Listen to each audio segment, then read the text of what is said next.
अस्सलामुअलैकुम, welcome to my YouTube channel. I hope आप ठीक होंगे, सर्दी से बचे होंगे। और आज मैं आपके साथ हार्टलेस का सेकंड लास्ट पार्ट शेयर करने वाली हूँ। और थैंक यू सो मच जितने भी लोग मुझे सपोर्ट करते हैं, और मैं बहुत ज़्यादा थैंकफुल हूँ आप लोगों के प्यार के लिए, क्योंकि चाहे आप काम में हो लेकिन मेरे साथ रहते हो, मुझे सपोर्ट करते हो। Thank you so much. और मैं भी कोशिश करूँगी कि मैं भी आपके साथ ही रहूँ। और आप लोग टेंशन बिल्कुल मत लीजिएगा। अगर मैंने ये चैनल बंद कर भी दिया तो मैं एक दूसरा चैनल ज़रूर बनाऊँगी, और मैं आप लोगों को छोड़ के नहीं जाऊँगी, क्योंकि जो लोग सपोर्ट नहीं करते मैं उन लोगों के लिए, जो मुझे सपोर्ट करते हैं उनका दिल तो नहीं तोड़ सकती। तो चलें हम अपनी स्टोरी की तरफ चलते हैं। पसंद आए तो लाइक और कमेंट कर दीजिएगा, नहीं पसंद आए तो हेट कमेंट मत कीजिएगा। और मैं कोशिश करती हूँ कि अपनी स्टोरीज़ में जितना हो सके उतना ज़्यादा रियलिस्टिक रह सकूँ, और मुझसे सिर्फ प्यार मोहब्बत और रोमांस की बातें नहीं होती। मैं उसमें कुछ सच्चाई भी दिखाना चाहती हूँ, कुछ रियलिटी भी, और कुछ ना कुछ आप लोगों को लेसन भी देना चाहती हूँ। सो आई होप आप लोग समझ गए होंगे कि इस स्टोरी के ज़रिए मैं आपको क्या कहना चाहती हूँ, और अगर नहीं समझे तो आई होप लास्ट 2 पार्ट्स में मैं आपको समझा सकूँ। उफ़! मैंने कितनी ज़्यादा बातें कर दी ना। चलिए हम अपनी स्टोरी को स्टार्ट करते हैं। विंगा वांग जी को लेके वॉशरूम में आ चुका था, और उसने वांग जी को बात देना स्टार्ट भी कर दिया था। वांग जी चुपचाप पास बाथ में जैसे लेटा ही हुआ था। तुम ये सब क्यों कर रहे हो? तुम्हें करने की कोई ज़रूरत नहीं है। तुम मेरी कोई नर्स नहीं हो।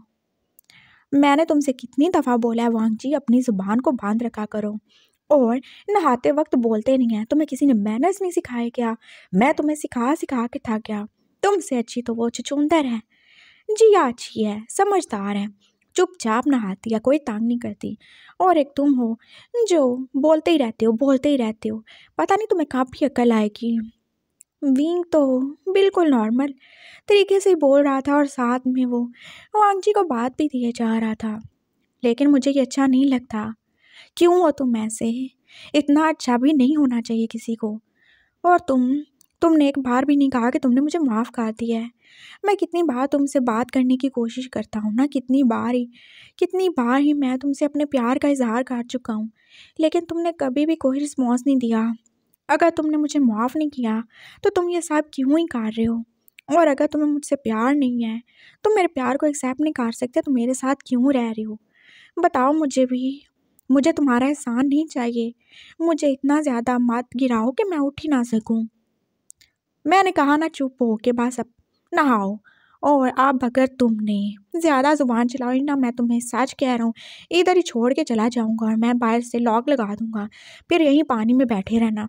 उठने तो तुमसे होगा नहीं, और मेरे साथ फजूल बातें बिल्कुल मत किया करो। विंग ने तो उसके किसी सवाल का जवाब नहीं दिया था, और वांगजी बस चुप ही कर गया। वो उसे बात दे चुका था, और उससे अच्छे तरीके से ड्रेसअप करके अब वो व्हील चेयर पे मुश्किल से ही सही लेकिन उसे बिठा ही चुका था। वैसे मानना पड़ेगा, इतने बीमार हो फिर भी अच्छे हाथ से हट्टे कट्टे हो। कितना अच्छा ख्याल रखा है ना तुम्हारा मैंने। वो जाए मुझे थैंकफुल हो। मेरे साथ अच्छे से बात करो। तुम हर वक्त बस ऐसे ही जली कटी बातें करते रहते हो, दुखी रहते हो। दुखी आत्मा ना हो कहीं के तो। विंग बस ऐसे ही बोल रहा था, और अब वो उसे लेके बाहर ही आ गया था। आप आराम से रहना, मैं ज़रा जिया को देख लूँ, कहीं उसने कोई कार्रवाई ना कर दी हो। फिर मुझे खुद को भी ज़रा तैयार करना होगा, आज शाम को मीटिंग के लिए जाना है मुझे। मीटिंग? कैसी मीटिंग? अरे वो आंटी है ना, आंटी के साथ मीटिंग पे जाना है। वो अपना नया बिज़नेस स्टार्ट कर रही हैं, तो मैंने कहा चलो मैं भी उन्हें सपोर्ट करूँगा। वैसे भी उन्होंने बहुत अच्छा डिसीजन ले लिया है उस अपने टॉक्सिक हस्बैंड को छोड़ने का। वो उन्हें बिल्कुल डिज़र्व नहीं करता था, और थैंक गॉड आंटी के बेटे भी उनका साथ दे रहे हैं। वो अपनी आंटी टिया के बारे में बात कर रहा था, जो कि अपने हस्बैंड की सच्चाई जान के, और जो कुछ उसने विंग के साथ किया था वो सब जानने के बाद तो अपने हस्बैंड को छोड़ ही चुकी थी। उन्होंने अपनी प्रॉपर्टी भी उससे ले ही ली थी, और वो क्यों ही उसे दी जो उनके भांजे के साथ इतना ही बुरा करने वाला था, और उन्हें कोई ज़रूरत नहीं थी। और ऐसे हस्बैंड की क्या ही ज़रूरत होगी जिसकी नज़र हमेशा उनके पैसे पर थी, और जिसने कभी उन्हें वाइफ समझा ही नहीं। अपने 2 बच्चे होने के बाद भी वो बस ऐसे ही था ना उनके साथ, जैसे उसने एहसान ही किया उन्हें अपना कर। तो फिर क्या फ़ायदा एहसान लेने का? अच्छा डिसीजन लिया था उन्होंने और वो अपने हस्बैंड जिंग को छोड़कर वापस चाइना ही आ गई थी और अब वो विंग के पास ही जॉब करने लगी थी। और विंग ने उन्हें मशवरा दिया था कि वो जॉब क्यों ही कर रही हैं, उनके पास पैसा है, उनके पास सब कुछ है, तो उन्हें अपना बिजनेस स्टार्ट करना चाहिए। और विंग ने कितनी हेल्प भी की थी और अभी भी वो अपनी आंटी के लिए ही उनके साथ जाने की तैयारी कर रहा था। और वांग जी देख रहा था विंग अपनी आंटी के लिए कितना ही ज़्यादा खुश है। और आंटी उन्होंने भी तो उससे माफ़ी मांगी थी, जो गलती उन्होंने की ही नहीं थी उसके लिए भी। तुमने बोला आंटी ने अच्छा किया ना, अपने टॉक्सिक हस्बैंड को छोड़ दिया, तो तुम अच्छा क्यों नहीं करते, तुम मुझे क्यों नहीं छोड़ देते। मैंने बोला अपनी बकवास बंद रखा करो और मैं तुम्हें छोड़ दूंगा, ठीक है, जब मेरी मर्जी होगी। और खबरदार जो तुमने मेरे साथ जुबान चलाई हो, मैं बहुत बुरी वाइफ हूँ और मैं तुम पे टॉर्चर भी कर सकता हूँ। अभी मेरी शराफत के दिन चल रहे हैं तो तुम खुशी मनाओ, समझ गए तुम। विंग अब उसके बालों को ड्राई काट चुका था और फिर वो जिया के पास ही चला गया।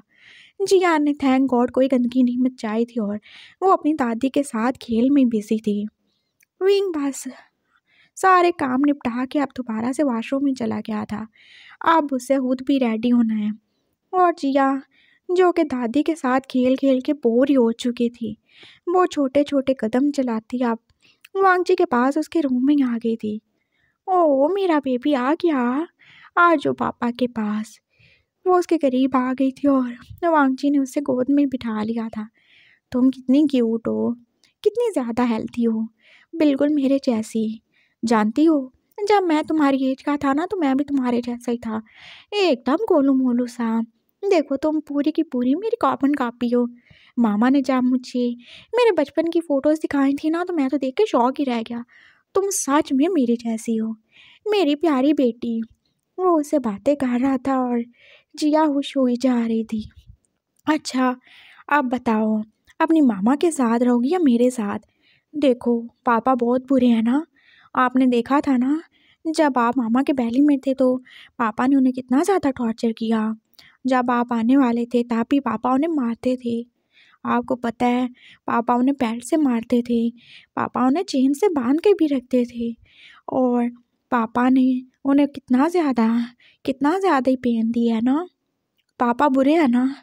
जिया ने जैसे नाम ही सारी लाया था।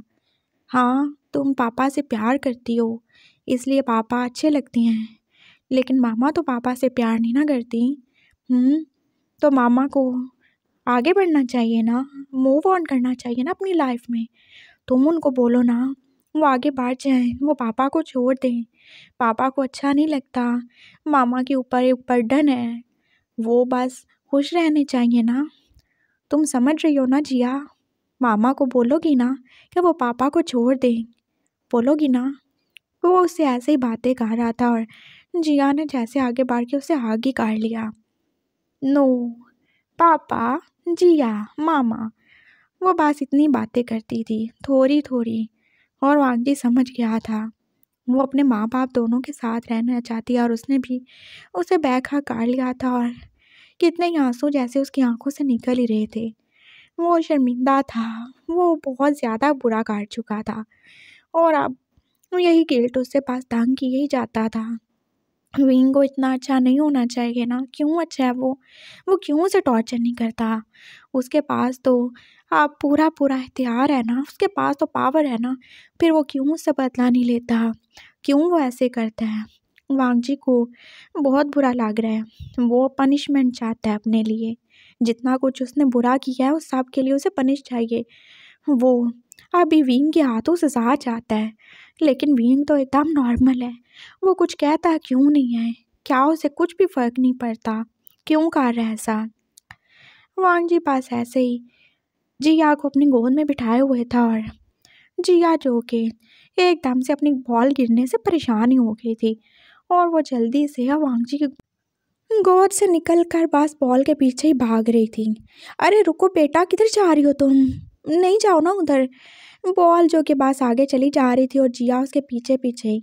वांगजी पास उसको आवाज़ ही दे रहा था, वो अपनी व्हील चेयर को आप पुश करके उसके पीछे पीछे जा रहा था। बॉल जो कि कुछ ज़्यादा ही फास्ट मूव कर रही थी और अब वो सीढ़ियों तक पहुंच चुकी थी और अब वो नीचे ही गिरती जा रही थी। और जिया जो कि बिल्कुल लास्ट चेयर पे खड़ी थी और अब वो बस नीचे उतरने वाली थी और वांगजी का तो दिल जैसे वहीं रुक गया। अगर जिया नीचे गिर गई तो क्या हो जाएगा? जिया रुको प्लीज़, रुक जाओ ना, नहीं जाना आगे। जिया ने जैसे पहली सीढ़ी पे पाँव ही रखा था और वांगजी का दिल जैसे अब उसके मुंह से निकल के बाहर ही आने वाला था। जिया मैं कह रहा हूँ रुक जाओ, कहाँ जा रही हो तुम? वो एकदम से चिल्लाया था और फिर पता नहीं उसमें कहाँ से इतनी हिम्मत आ गई थी कि वो एकदम अपने पाँव पे खड़ा हो गया। वो अब दौड़ के जिया के पास ही पहुँच गया था और उसने एकदम उसे उठा ही लिया था। वो अपनी बॉल को गिरते हुए देख रही थी और वो रोना ही शुरू हो गई थी और वांगजी ने उसे सीने से लगा लिया। अगर आपको कुछ हो जाता तो? हाँ पापा क्या करते? बेबी आपको समझना चाहिए, गिरने से चोट लग जाती है। आप ठीक हो ना? वो बस उसे ऐसे ही आग किए हुए पूछ रहा था और उसका ध्यान ही नहीं था कि वो बिल्कुल अपने पाँव पे खड़ा है। और विन जो कि इतना शोर सुन के अब बाहर ही आ गया था। वो बात ले चुका था और उसने क्या ही देखा था। वांगजी जो कि अपने पाँव पे खड़ा था और जिया को उसने उठा ही रखा था। और तुम कितने ज़्यादा केयरलेस हो, हाँ? अगर नहाने जाना था तुमने तो ऐसे क्यों उसको छोड़ दिया?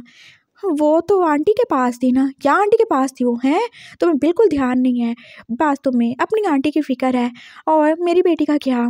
अभी वो गिर जाती, उसको चोट लग जाती, तुम बताओ कितनी केयरलेस हो तुम।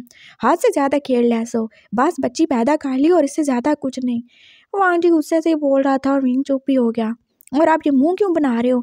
उठाओ इसे, देखो तुम्हें कब से मिस किए जा रही थी और इधर से उधर भाग रही थी। और मैं इसके खेलने के लिए और खिलौने ला के दूंगा, कोई ज़रूरत नहीं है बॉल से खेलने की। वांगजी, हाँ क्या वांगजी? आप खबरदार जो मुझसे सॉरी बोली हो तो। वांगजी, हाँ बोलो क्या है तुम्हें? तुम अपने पाँव पे खड़े हो। मिंग ने उसका ध्यान उसकी टांगों की तरफ दिया था और वांगजी जो कि अब देख ही रहा था। हाँ क्या सच में? हाँ तुम ठीक हो गए। और डॉक्टर्स ने तो बोला था ना कि तुम हिम्मत ही नहीं कर रहे। और देखो आज तुमने अपनी बेटी के लिए सही लेकिन अपनी उस काम हिम्मती को हरा दिया। तुम जीत गए वांगजी। I am so proud of you. तुमने अपनी बेटी को बचा लिया और साथ में सब ठीक कर दिया तुमने। विंग जो के हाथ से ज़्यादा खुश हो गया था और उसने आगे बढ़ के जैसे वांगजी को आगे कर लिया था। और वांगजी जिसको भी यकीन ही नहीं आ रहा था वो कैसे ही खड़ा था अपने पाँव पे। मैं सच में ठीक हो गया? हाँ बुद्धू पागल, तुम कब से ठीक हो गए थे, बस तुम हिम्मत ही नहीं कर रहे थे। एकदम एकदम नालायक कहेंगे। और आप खबरदार जो तुमने दोबारा से ऐसा वैसा कुछ किया हो तो अब चलते फिरते रहना। मेरी तो कमर ही टूट गई कैसे तुम्हारा बोझ उठा उठा के।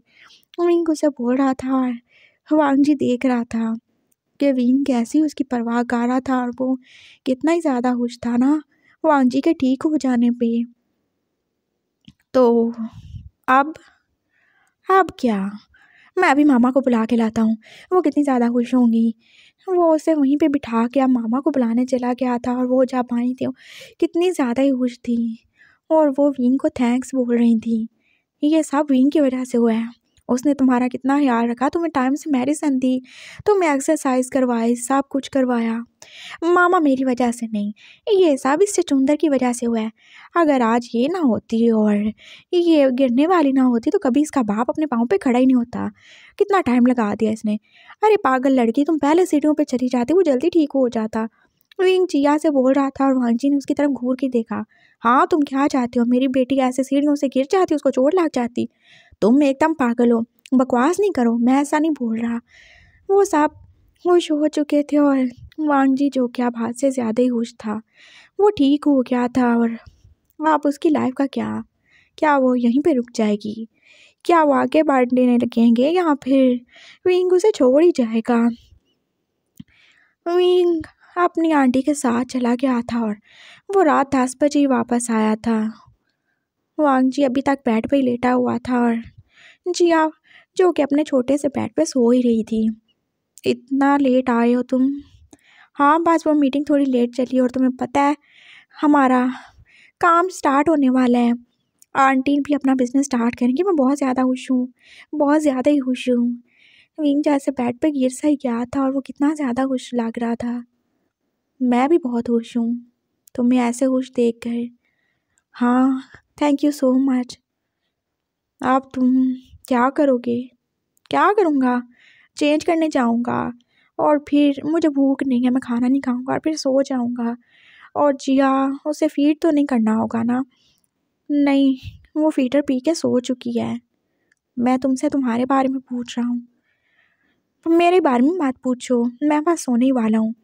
विंग बस थका था और वो वहीं बेड पे ही लेट गया था।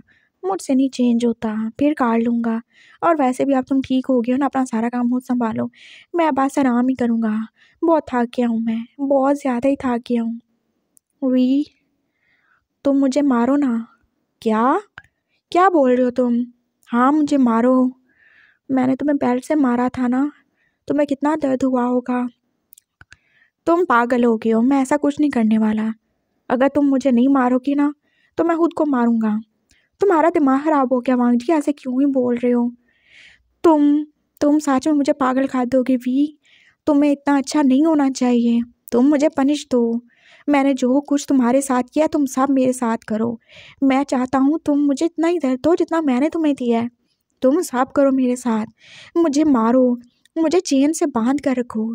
तुम्हारे पास तो मौका था ना, चांस था ना, जब मैं बिल्कुल ठीक ठाक था। मैंने तुम्हारे साथ क्या ही नहीं किया। कौन सा टॉर्चर था जो मैंने तुम्हारे ऊपर नहीं किया, बोलो? और जब मैं बीमार था तो तब तुम्हारे पास चांस था ना, तुम मुझे छोड़ के जा सकते थे।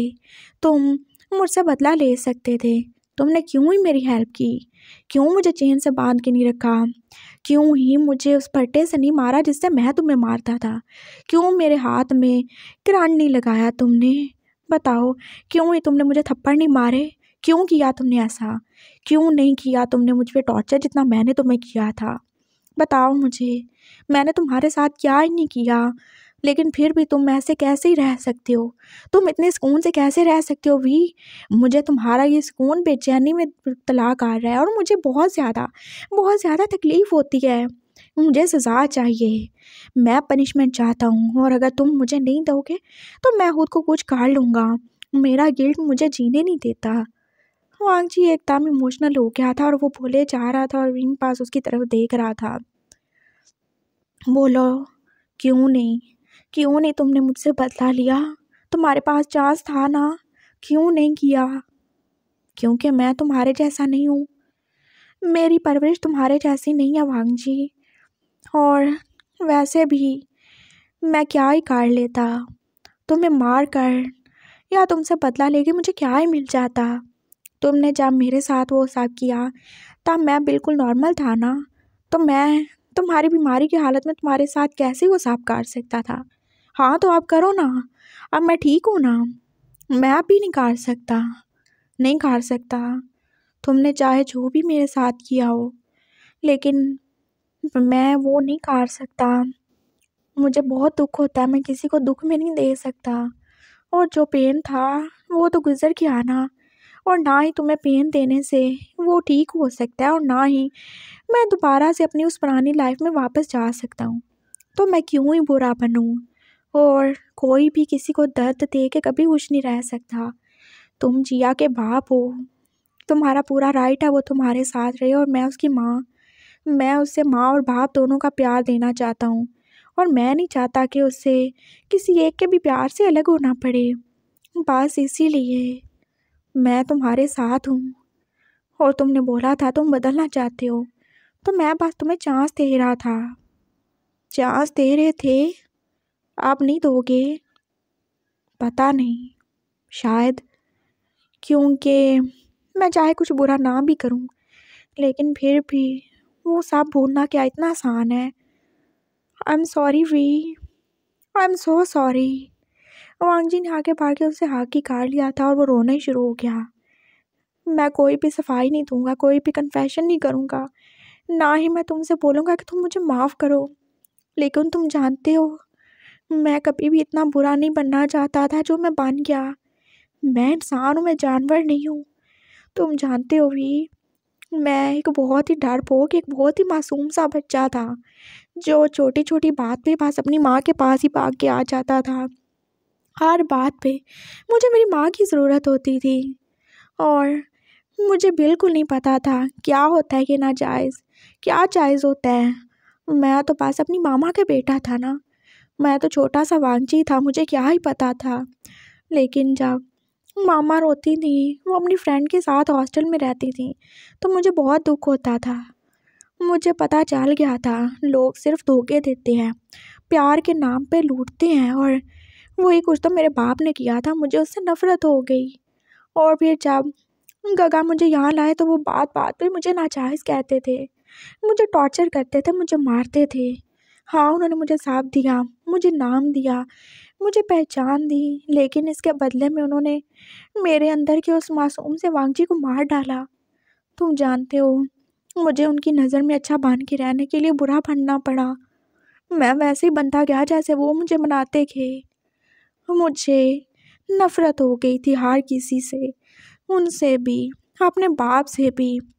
और मैं क्या ही करता, मुझे ये नाम चाहिए था ना, मेरे नाम के साथ ये लैंड सरनेम चाहिए था मुझे, मेरी मामा की इसके साथ ही इज्जत थी, मुझे ये सब चाहिए था। तो मुझे उनका कुत्ता भी बन के रहना पड़ा था, तो मैं रहा था। मैं क्या करता, मैं ऐसा नहीं बनना चाहता था। मैं उनके साथ रह रह के ऐसा हो गया। वो बार बार कभी तुम्हारे सामने और कभी अपने क्लोज़ फ्रेंड के सामने मुझे नाजायज़ कहते थे। जानते हो मेरे दिल पे क्या ही गुजरती थी, कितना दुख होता था मुझे, लेकिन मैं चुप रहा। वो अपनी सारी फ्रस्ट्रेशन, डिप्रेशन, टेंशन निकालने के लिए मुझे टॉर्चर करते थे। मैं पत्थर बन गया हुई। और जब मैं अपनी टेंशन कहीं और नहीं निकाल सका, तो मैंने अपने अंदर का सारा लावा तुम पे निकाल दिया। मैं वो सब उनके साथ करना चाहता था, उन्हें टॉर्चर करना चाहता था, लेकिन मैं उन्हें नहीं कर पाया। मैं इस बात से भी डर गया था, वो तुम में इंटरेस्ट ले रहे थे, वो तुम्हें अपनाना चाहते थे। मैं शायद ना करता, लेकिन मैं डर गया था, मुझे लगता था मैं तुम्हें खो दूँगा। मैंने इसी वजह से तुम्हें माफ़ कर दिया। आई एम सॉरी वी, मैंने वो सब तुम्हारे साथ किया। मैं अपनी वहशत में इतना आगे बढ़ गया था, मैंने तुम्हारा रेप तक कर दिया। मुझे सुकून मिलता था तुम्हें ऐसे पेन में देख के, मुझे लगता था जैसे मैं अपना सारा पेन निकाल रहा हूँ। मैं जानवर बन गया था सच में, मैंने तुम्हें मारा, मैंने तुम्हारे साथ इतना बुरा किया। मैं खुद सांप से दूर था ना, तो मैंने तुम्हें भी सांप से अलग थलग कर दिया। मैं ऐसा नहीं था वी, सच में ऐसा नहीं था। आई होप तुम मेरी कंडीशन को समझोगे, और आप भी, तुम इतने अच्छे हो, तुमने मेरे साथ बुरा नहीं किया, तो मुझे ये बात तकलीफ़ दे रही है। मैं चाहता हूँ तुम मेरे साथ वो सब करो जो मैंने तुम्हारे साथ किया, ताकि मुझे और ज़्यादा एहसास हो कि मैंने कितना गलत किया। जब तुम्हें दर्द होता था, तुम रोते थे, तो मैं वही दर्द फील करना चाहता हूँ। तुम मुझे वही दर्द दो जो मैंने तुम्हें दिया। चुप हो जाओ वांगजी, मुझे कोई दर्द नहीं देना तुम्हें। और हाँ, सही बोला तुमने, जो तुमने किया है वो तो मुझे करना ही पड़ेगा, लेकिन मैं सब तो नहीं कर सकता, कुछ तो ज़रूर ही करूँगा। हाँ प्लीज़, ज़रूर करो। तो ठीक है फिर, स्टार्ट करता हूँ मैं। वी ने एकदम जैसे वांगजी को जोर से बाइट ही काट डाला था। ये तुम्हारा पहला बदला पूरा हुआ। ये हाँ, और क्या, तुमने मुझे सबसे पहले माँ किया था ना, तो मैंने भी तुम्हें माँ कर दिया। और बाकी नेक्स्ट बदले के लिए तुम रेडी रहना, समझ गए तुम तुम क्या करना चाहते हो? कुछ भी नहीं, मैं बस शादी करना चाहता हूँ। और तुमने सही कहा, मुझे अपनी लाइफ में मूव ऑन करना चाहिए। मेरे साथ इतना बुरा हो चुका है कि मैं अब एक अच्छी लाइफ डिजर्व करता हूँ। मैंने सोच लिया है, अब मैं तुमसे ऐसे ही बदला लूँगा, और मैं शादी करने वाला हूँ बहुत जल्द। क्या क्या कह रहे हो तुम? वांगजी को अपने कानों पे यकीन ही नहीं आ रहा था। क्या कह रहा हूँ मैं? ये कह रहा हूँ कि मैं शादी करने वाला हूँ, और मैंने किसी को देख भी लिया है जो मुझसे बहुत ज़्यादा प्यार करता है। और मैं शायद, मैं भी पता नहीं, हाँ पता नहीं, अभी मैं कंफर्म नहीं हूँ इस बारे में। तो मैं तुम्हें जल्दी उससे मिलाने वाला हूँ, रेडी रहना।